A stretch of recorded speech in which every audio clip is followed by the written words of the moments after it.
და კვლავ საქართველოს შიომღვიმის სამონასტრო კომპლექსის მიმდებარე ტერიტორია დაასუფთავეს აღმოსავლეთ ევროპის უნივერსიტეტის სტუდენტებმა. აქციის ფარგლებში წამახალისებელი შეჯიბრიც მოეწყო, გამოვლინდა გარემოს ყველაზე აქტიური დამცველი. ახალგაზრდას, რომელმაც ყველაზე მეტი ტომარა გაავსო ნარჩენებით, სიმბოლური პრიზი გადაეცა. აქციის მხარდამჭერები საქართველოს გარემოს დაცვის სამინისტრო და მცხეთის მუნიციპალიტეტის მერია.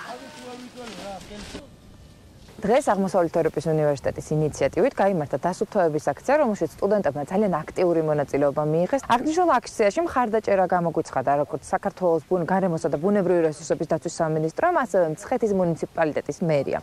აღნიშნული აქცია მიმართული იყო ზოგადად გარემოზე ზრუნვისაკენ და სტუდენტებში და ახალგაზრდებში სოციალური პასუხისმგებლობის ამაღლებისკენ. მოხარული ვარ, რომ აღმოსავლეთ ევროპის უნივერსიტეტი გვაძლევს საშუალებას, რომ მივიღოთ მსგავს აქტივობებში მონაწილეობა.